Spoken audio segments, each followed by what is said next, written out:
এখনো সে সময়। এই আপা, তোমার কাছে 200 টাকা হবে না? কি ব্যাপার, তুই এত সুন্দর করে সাজগুজ করে এত সকালে কই যাইতাছিস? আরে আপা, তুই সারাক্ষণ শুধু আমাকে প্রশ্ন করে যাস। দাঁড়া, আমার সব বিকাশে টাকা, বুঝিস না কেন? দেখে বুঝলাম না তোর কাহিনী। সেটা ফোনটাও ধরে না। আরে এখন রিক্সা দিয়ে যাবো, 200 টাকা লাগবে। 200 টাকা তোর কাছে খুঁজতে আসছে?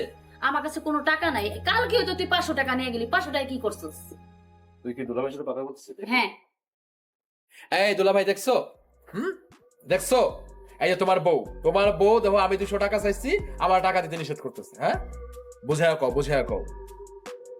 আর ওবার টাকা তোমার বিকাশে আছে, কিন্তু এখন 200 টাকা কেস লাগবে। তো দুলাভাইয়ের কাছে বিচার দিলে হইব না। কালকে তুই 500 টাকা নিছস, আজকেও 200 টাকা চাইতাছস।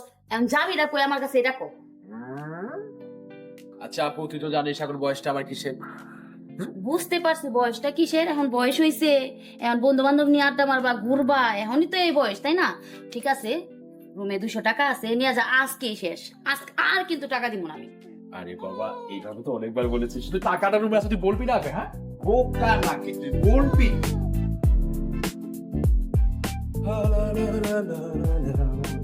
এই দুলাল, দুলাল, আরে বন্ধু বাইরে আয়, ফোন করছিস, ফোনও তো তুলতেছিস না। আরে কে? হ্যাঁ, আন্টি আসসালামু আলাইকুম, কেমন আছেন?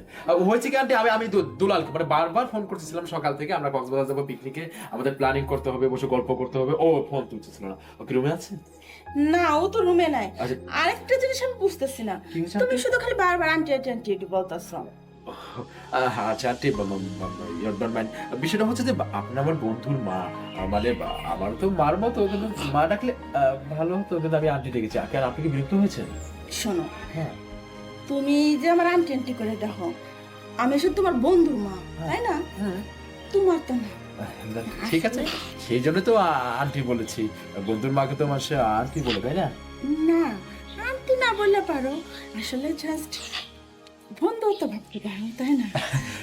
আসলে আপনিও খুব ভালো, সেম আমার বন্ধুর মতো। ও আমাকে বলে যে হ্যাঁ, তোর যখন যা প্রয়োজন তুই আমার সাথে বলবি, শেয়ার করবি।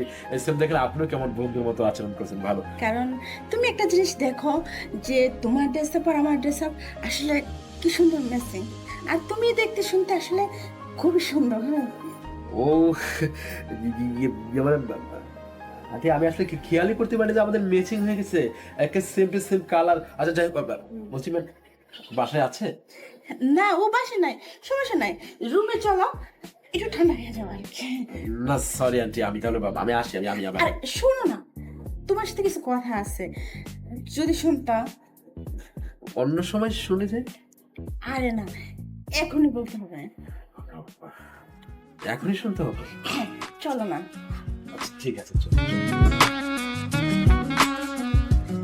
আরে আসো তো, বসো।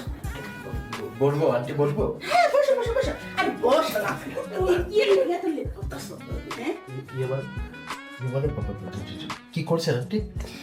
এই যে তুমি শুধু খালি আন্টি আন্টি করো, আন্টি আন্টি বলতে নাই। আসলে তুমি যে হ্যান্ডসাম একটা ছেলে, আমিও তো হ্যান্ডসাম। তোমার কি দেখা কিছু মনে হয় না? মানে হ্যাঁ হ্যাঁ আন্টি, আমি বুঝতে পেরেছি। আসলে আপনি অনেক সুন্দরী।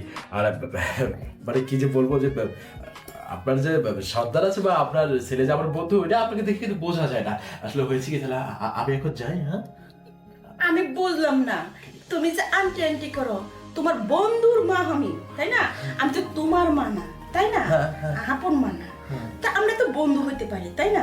শিওর শিওর শিওর, হ্যাঁ হতে পারি। Hello hello. হ্যালো।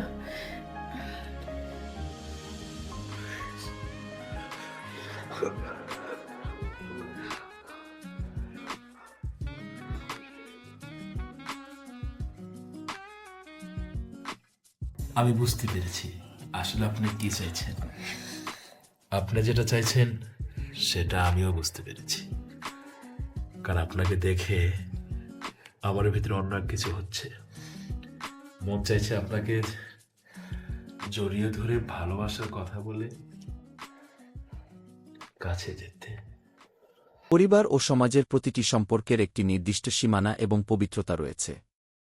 ক্ষণিক ভুল আবেগ বা অনৈতিক প্রলোভনে পড়ে সেই সীমানা অতিক্রম করলে কেবল একটি পরিবারই ধ্বংস হয় না, সামাজিক ও নৈতিক মূল্যবোধ চিরতরে নষ্ট হয়ে যায়। আসুন আত্মনিয়ন্ত্রণ ও নৈতিকতার চর্চা করি এবং পবিত্র সম্পর্কগুলোর মর্যাদা রক্ষা করি।